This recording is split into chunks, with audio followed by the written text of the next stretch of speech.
Hello, hello, hello, and it's coffee time again. It's the 1st of August. Where did July go? And we hurtle through the year again and again.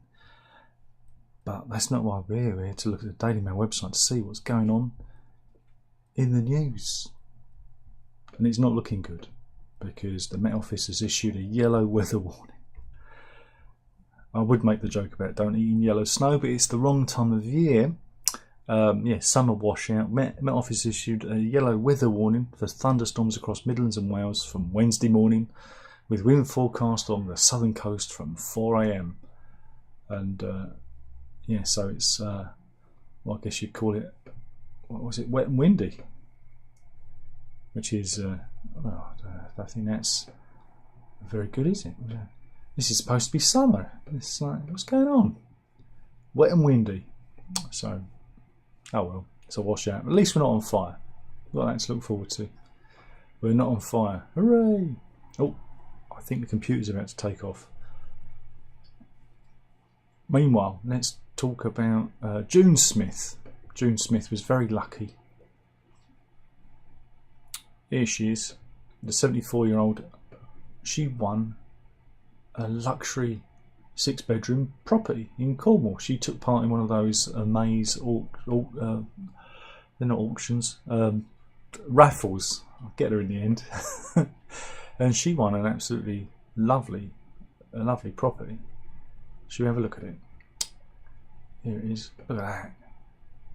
It's very, very, very smart, isn't it? Very smart. Got somewhere to moor your boat as well. Issues with her family at the property, very happy, but yeah, it's very nice because they do these. You see them advertised on the TV, and yeah, she won. She bought a ticket and she won. It was £25 ticket, and yeah, the 3-story 6-bedroom property overlooks the Fowey Estuary. This is in Cornwall. And she received the keys in May, and she was very happy. And it's the biggest house prize to be given away in a draw in Britain, and came mortgage free, with stamp duty and legal fees already covered. So even though she said she was going to keep it, she's already put it up for sale. Yes, she's put it up for sale. It's available on Rightmove apparently. So if you fancy living there, she said, winning the house has been an incredible experience. I still can't believe it's happened. I wanted to enjoy at least one family holiday before I put it on the market. We all came and stayed together and absolutely love the house and Cornwall, and my 6 grandchildren have certainly made the most of it. But she said the money is going to make such a huge difference to all of us. So yeah.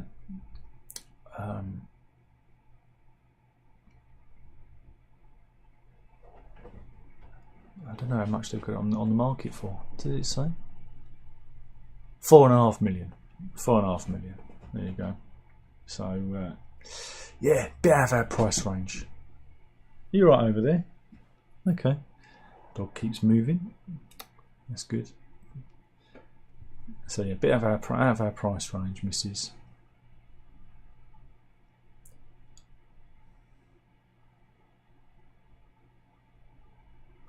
Meanwhile, they reckon NASA has lost contact with Voyager 2. And if you're a fan of Star Trek, you know that Voyager, or Vega, is a very important plot point in Star Trek the Motion Picture. I quite like that film. Not many people do. But yeah, 46 years after it was launched, NASA has lost contact with the Voyager 2 space probe. But they're hoping that it's only temporary. I remember the launch, yeah. It was launched August 1977, where it was going to jet off and study Jupiter, Saturn, Neptune, and of course, it was going to probe Uranus. So it's going to travel more than 12 billion miles from Earth. But yeah, communications were broke last month when flight controls accidentally sent a wrong command that tilted its antenna away from Earth. Dolt! That's a schoolboy error. But they're hoping that it might come back. Fancy doing that. I hope the person that did that, got a rap on the knuckles. But yeah, it's officially humanity's second most distant spacecraft. And here they are, putting it together back in the day. Look at that. I think it's got one of those records on the side, that plays Dark Side of the Moon, so even aliens can hear it. And no, it doesn't play Dark Side of the Moon. I was joking. That's a joke. But yeah. So yeah, maybe it's off. Maybe we'll get it back. We don't know. But they reckon that Voyager 2 is programmed to reset its orientation multiple times each year to keep its antenna pointing to Earth. And the next reset will occur on October the 15th, which should enable communications to be re-established. And yeah, here it is going up from Cape Canaveral back in 1977. Wow. I love the space stories. I really do. Meanwhile, influencer news? Maybe, I don't know. This is the story of Zana Samsonova, who's originally from Russia, and she's a vegan raw food influencer. Let's have a look at her. Here she is. And she lives on an extreme raw food diet. Very impressive. Very impressive anymore. There she is. She's tucking into some sort of burger thing. But yeah, she lives on fruits, sunflower seeds, sprouts, fruit smoothies and juices. And she's been doing that for the past 5 years. Very impressive. Except it isn't, because she's dead. Yeah, she died. She died. Yeah, she died of starvation and exhaustion in Malaysia after switching to an extreme tropical fruit diet. And there was also periods where the 39-year-old would also practice dry fasting, where she'd refuse to eat or drink anything for days. Miss Samsonova claims that she hasn't drunk water in more than 6 years and instead replaced it with fruit, vegetable juices. Yeah, she died on July the 21st in Malaysia. The influencer has 10,000 Instagram followers and have been travelling across Asia for the past 17 years.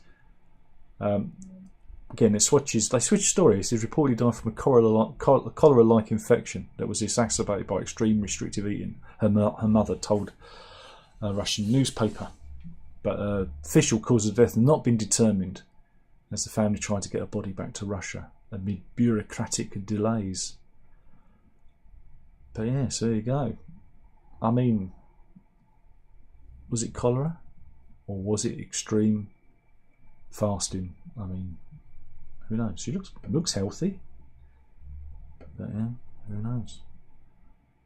Dodgy passion fruit, maybe. Yeah, it's not a good story.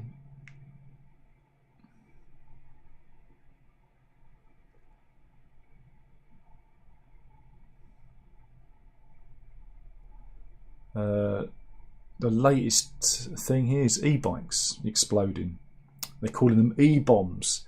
Now, anything with a battery in can explode. We've had it with mobile phones. We've had it with the little hoverboard things that people got for Christmas years ago, and now it's electric bikes are exploding.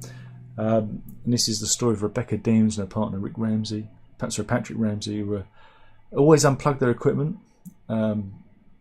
because Rebecca lost her child at home due to an electrical fault which caused a fire, and so she's always on the lookout.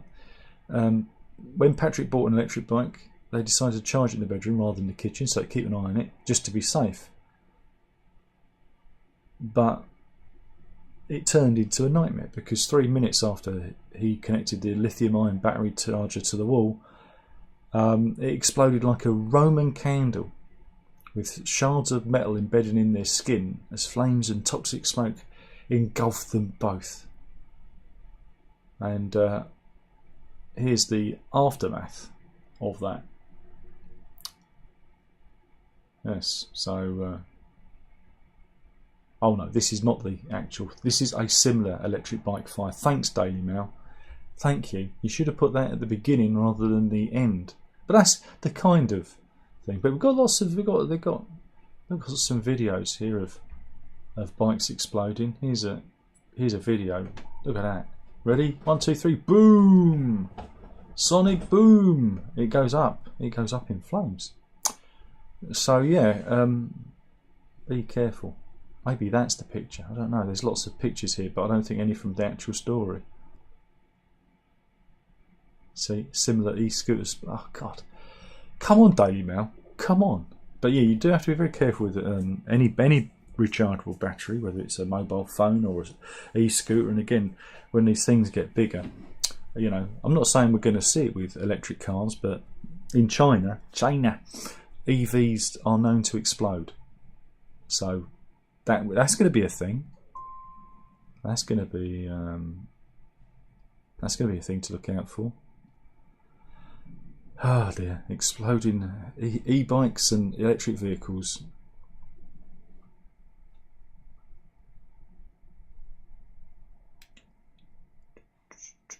Right, and got Costa Coffee here. They're in trouble because they've decided to, again, I don't understand why they're doing this. It's like they didn't take any notice of the Dylan Mulvaney debacle.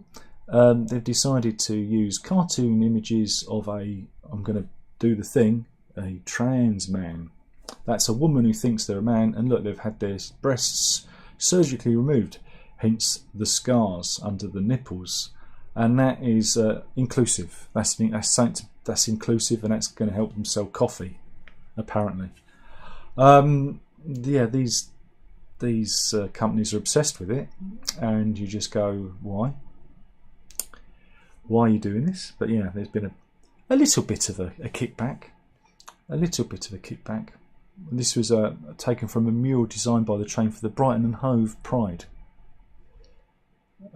So yeah, a bit. You know, it's like, really?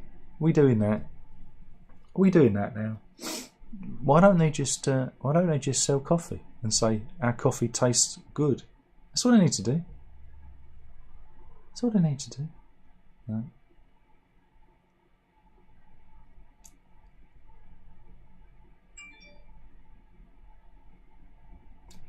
Meanwhile, I've got some court news.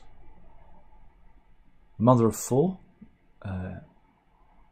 who's an ex-company director, Claire Gaunt, and her sister have been convicted of running a cocaine gang. Yes. Here they are in happier times. And yeah, when their father died, pictured, they both turned to drugs to deal with their grief, and this led them down a rocky road to become drug dealers. Okay, that's a new one on me. Yeah, they became hooked on drugs after Mr. Gaunt died in March 2021. Yeah, so let's see. How much did they they get? Police started investigating after discovering wraps of cocaine and cannabis in the house shares with 3 of their children. They found weighing scales and cocaine mixing agent, while the mobile phone was littered with texts referring to cocaine dealing. Oh, so they weren't big. They weren't like that fella the other day at Chester Crown Court. Former company director Claire of Barnton Northwich was sentenced to 2 years in jail, suspended for 2 years, of course, in order to complete 200 hours of unpaid work, and she admitted to possessing cocaine with intent to supply and possession of cannabis. Her sister, who's a hairdresser who lives in Chester, will be sentenced later after admitting dealing in cannabis, amphetamine and cocaine. The racket was dismantled by police in October 2021 after officers raided Claire's home following a tip-off. She was found at home with her son and 2 other children when police searched the property and found cocaine and cannabis in the bedroom. So there we go. With a total value of, wait for it, £180 and £300. Ooh, these are kingpins in the drug world. You can see why they got a suspended sentence. This is nothing compared to that guy the other day who got, was it 23 years? So yeah.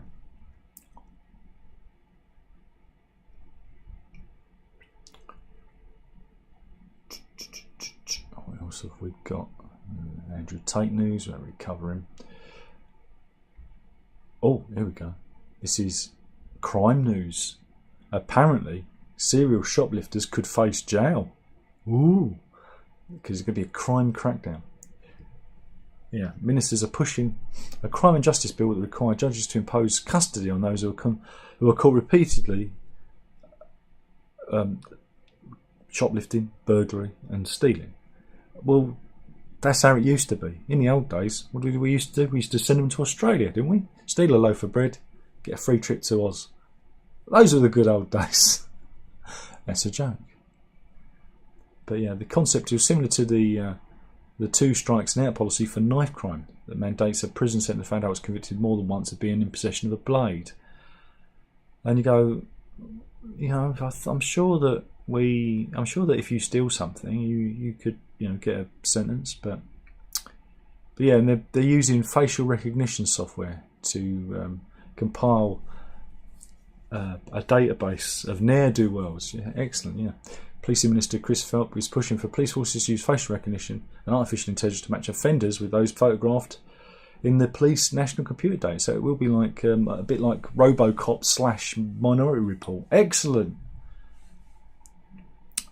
And yeah, retailers have been approved to use facial recognition software on CCTV cameras. Retailers that have tested the software include Co-op, Spar, Budgeons, Cost Cutters, and Sports Direct. So there you go. They're coming for you.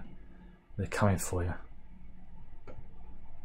I reckon quite a few of our viewers have indulged in the old 5-finger discount. What do you reckon? Here they are, scanning your face. Look at that. Look at that. They're scanning your face. That's a stock image. Just from the future. It's from the future. So yeah, better watch out. Meanwhile, COVID news. We haven't had some vid news for ages. And this is a good one. Researchers have discovered 6 new antibodies in the blood of patients who had survived COVID-19's early ancestors, the SARS virus of 2002. Apparently the most powerful of these is called E7, and it's found to neutralise newly emerged SARS-CoV-2 variants such as Omicron XBB.1.16, which has caused more than a 14% spike in US cases over the past month. Is vid still a thing? But the cases are still a historic low compared to previous years since the virus first took hold of the world in 2020. Again, give it a couple of years to slosh through our immune systems, plus boosted by vaccinations, and it becomes nothing. But yeah, the international team of scientists led by Duke NUS Medical School in Singapore found E7 blocks the shape-shifting process the virus requires to infect cells and cause illness. So it can. And the new results come amid a surge in COVID cases, including a 10% rise in hospitalisations. There you go. So, but deaths have fallen steadily, so that's good because it's becoming less lethal. It's because all the old people are dead now. All the morbidly obese and old people are dead. We got rid of them with the vid. But yeah, again, if this had happened, I don't know, 40 years ago, 50, even 30 years ago, they'd have just said COVID was a flu outbreak. They wouldn't have necessarily known the mechanics of it. But I'm not saying it is a flu. I'm just saying that's how science would have regarded it. But it's interesting because there are people out there that are completely immune to it. Yeah. And those are the people they need to study. And that's what I find fascinating with some people, where it just goes through them with no effect.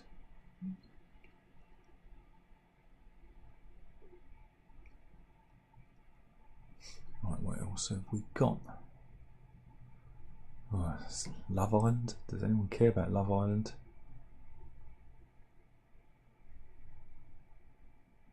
Been more drone attacks in Moscow. No, it's not really good footage.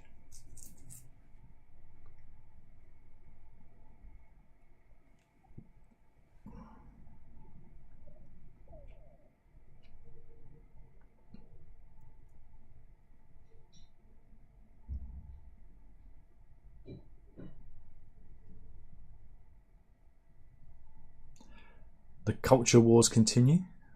This is school news. This is teachers in thousands of British primary schools have been told to teach pupils as young as 5 about controversial race theories, critical race theory, with guardians arguing that children are never too young to talk about it.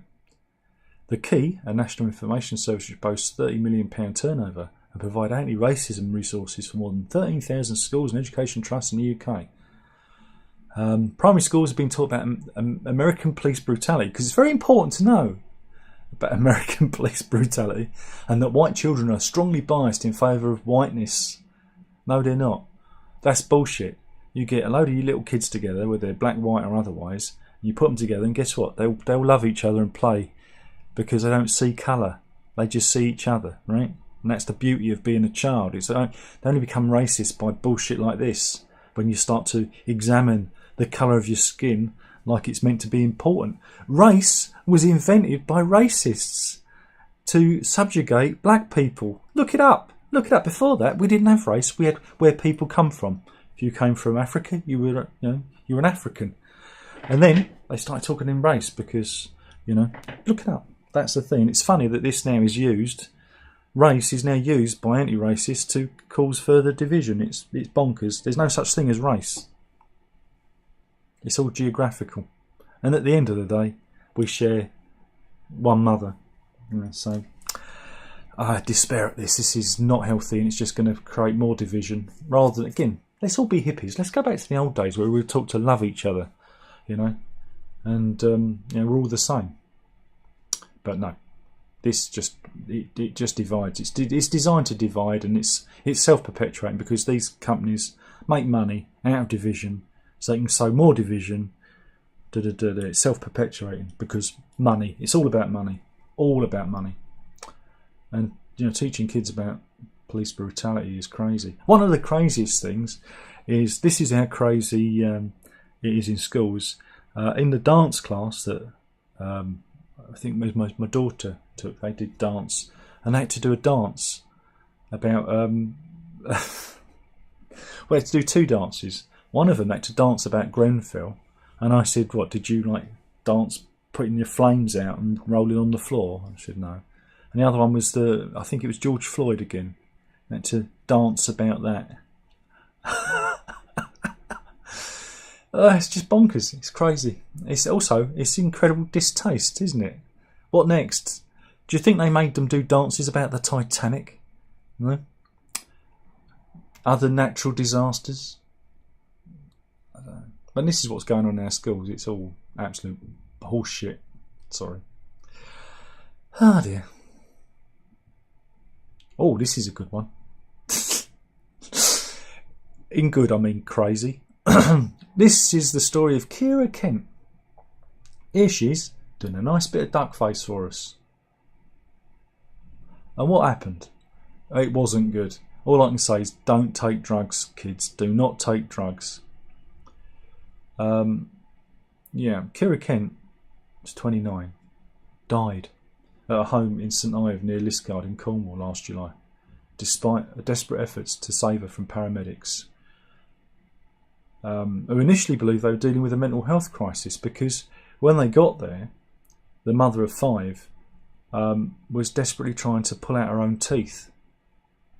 Yeah, she'd taken cocaine and got into a frenzied state.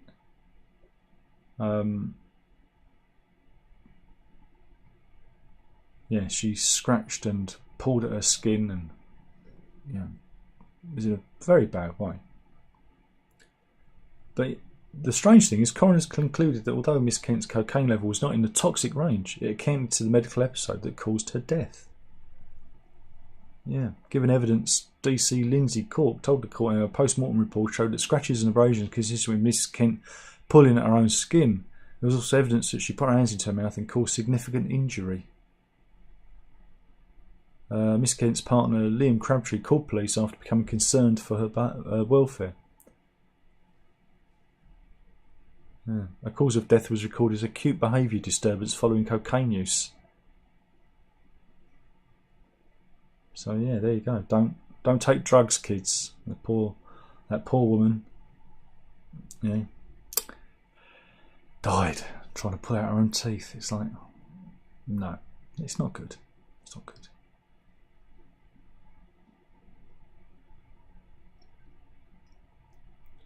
Oh, this was on the TV last night. This is a story for... This is an amazing story. Oh, I feel like I've done a lot. I feel like I'm boring myself now. But yeah, this is the story of Thurrock Council. Thurrock Council's gone bankrupt. You'll never believe how. It borrowed £655 million of public money, right, to invest in a solar farm business. Yeah, Liam Kavanagh. Here he is. Would you buy a solar farm business from this man? I mean, I don't know. I don't think you'd even buy a used car from him, would you? He looks what he is. Anyway, yeah. So they decided to invest £655 million, which they borrowed using public money.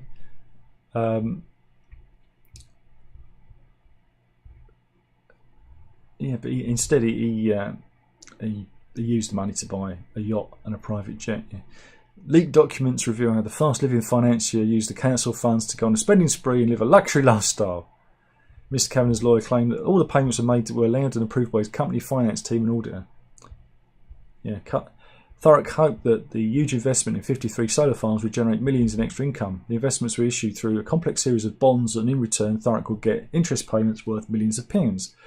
But the interest payments stopped after Mr. Kavanagh wound up his companies, and the estimated value of the farms were lower than expected. With the council facing a £200 million shortfall on the investment.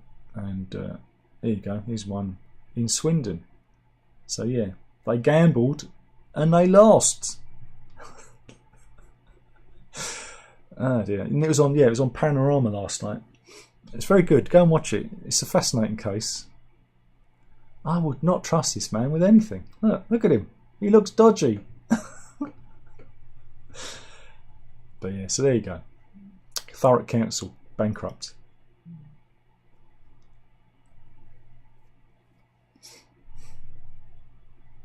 Meanwhile, more court news. There's a lot of court news today. This is the story of Paul McSharry, an IT boss. And he's a high earner with an American software company. Right?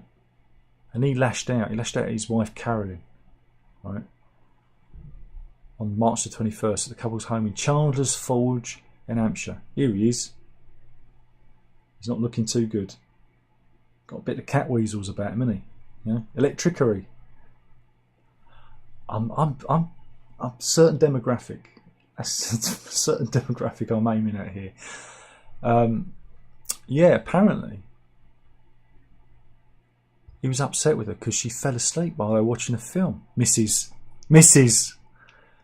Yeah, accused his wife of 22 years of disrespecting him. Yeah, she didn't give him the respect he deserved because she fell asleep during a film. He woke her up. He ordered her upstairs before pushing her on the floor. He then hit and repeatedly tried to strangle her. As she tried to scream, he covered her mouth and said, and accused her of not being nice to him. And are you going to be a decent wife? Are you going to be a decent wife? But don't worry, she managed to escape. And again, this is very serious. I know I'm making fun of it, but it's the fact that, you know, he's so unreasonable. I'm making fun of him for being unreasonable because, you know, some people don't get the joke because they're thick and they're on the internet. Should be an IQ test before you log on. McSharry, who's also a published author and panellist, is now been jailed. Yeah, he's been jailed for 3 years and 6 months after admitting to intentional strangulation and threats to kill. Judge Christopher Parker at Southampton Crown Court said he was being sentenced that he battered and bullied his wife remorselessly. And prosecutor said there was Keeley Harvey said there was a threat of significant further violence. He also added that McSharry didn't like any drinking and would go crazy if his wife had a drink. Mrs. But yeah, he's gone down. He's gone down. He's gone down for it. But yeah, I don't know if he's I wonder if his missus. I wonder if his missus is sticking with him. But yeah, McSharry also has a purple belt in Brazilian Jiu-Jitsu. There you go.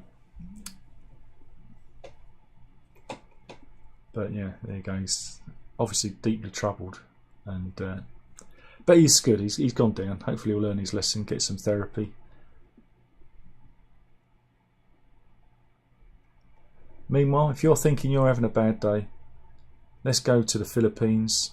This is Diane Victoriano. This is at the Barasan Church in Malolos on Sunday, and there was a typhoon, and she wasn't going to let it stop her wedding, because there she is, the bride, wading through the water. There you go.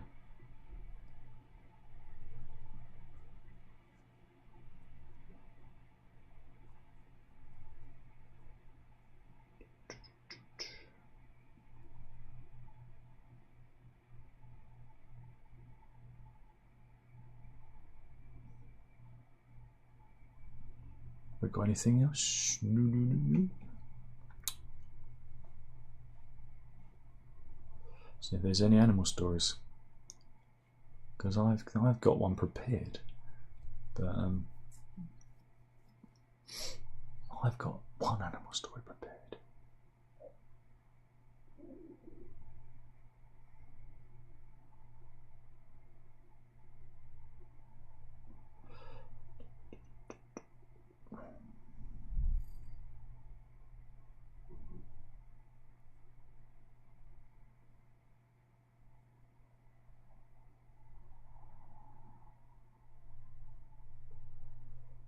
There's a distinct lack of animal stories, but we can go to Australia, right?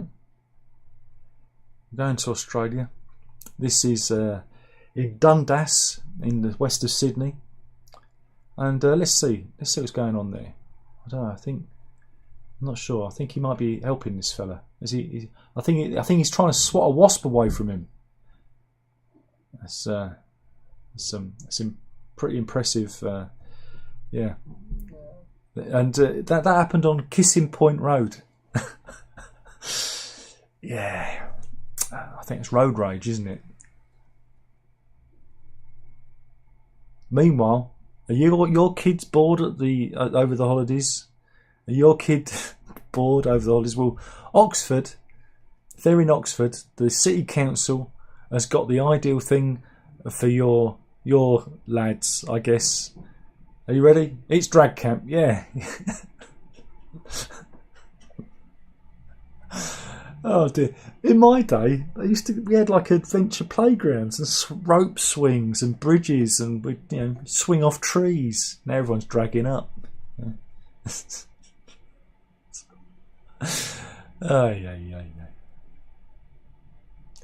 Meanwhile, all the good stuff's at the bottom. Police are on the hunt for a man in Warrington because what did he do? Well, this happened last Monday. He approached two young boys. Right? This was at a subway that leads from Vulcan Close. Is there a picture? Here we go. We're here. So this old fella, he approached two boys, and he offered us some cash. He offered money. This isn't looking good. And why? Why did he offer the money? Because he asked them to kick him in the groin. Yeah, in exchange for the money. The man is described as white, approximately 60 years old, with great short straight hair, and is clean shaven. There you go. Detective Constable Daniel Taylor said the behaviour of this man is concerning, and inquiries in the area described. The same goes for anyone who is aware of their child being offered money by a stranger.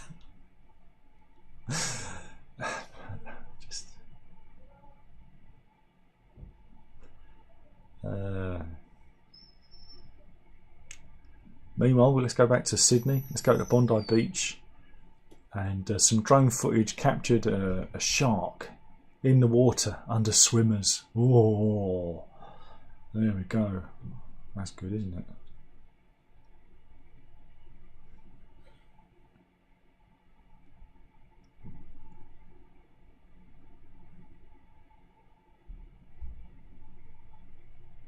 Meanwhile, this is West Grand Traverse Bay in Michigan, and it's a bit like an action movie. Look at this, ready? Look at this. See, the boat's on fire, and then Geronimo! God, look at that. Don't worry, the people are safe. It's the boat that went up. But we'll finish. I've got two animal stories for you. The first one was caught on Doorcam, and does it say where it happened? Doesn't say where it happened, but it had been posted to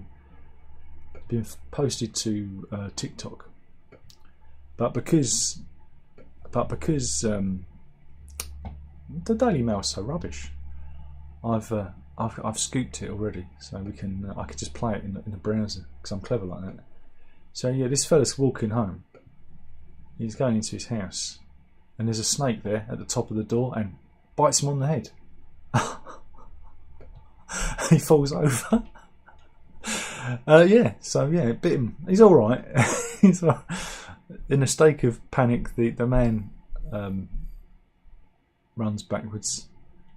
The man's son, Stevie Haven, posted the entire incident on TikTok, with the video getting more than 33 million views.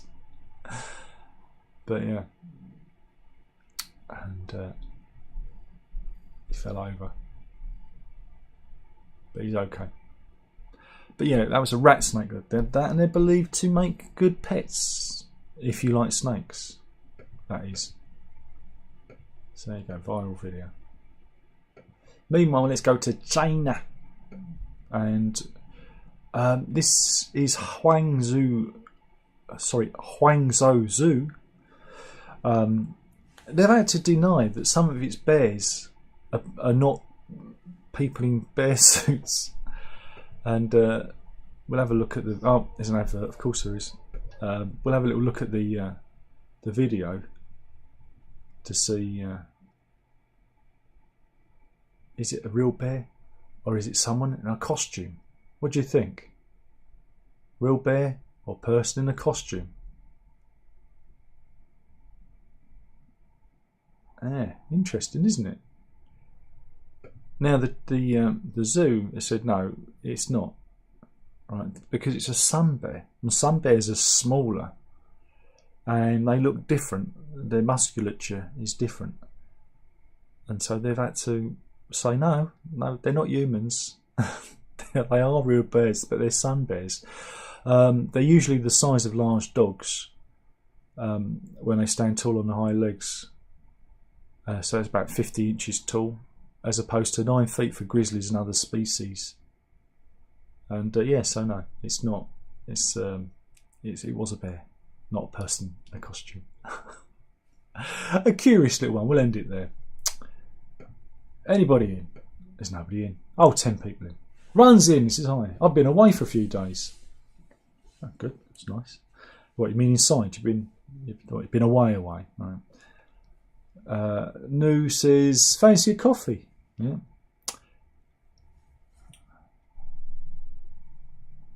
I don't know, they're talking gibberish, so we'll get rid of them. Ron says, spot on what you're saying about race. Of course it's spot on. Look it up.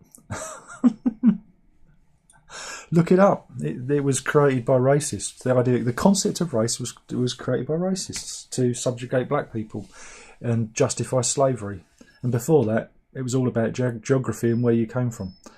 And it's just bullshit. So there you go. But it's done to separate us now. It's been used to separate us, right? Like the racists wanted. It's kind of gone in on itself. It's that whole horseshoe effect. But anyway, we'll end it there. That was the news. Thank you for watching. Killing the channel, one video at a time. You know indeed, you've got to drink it up.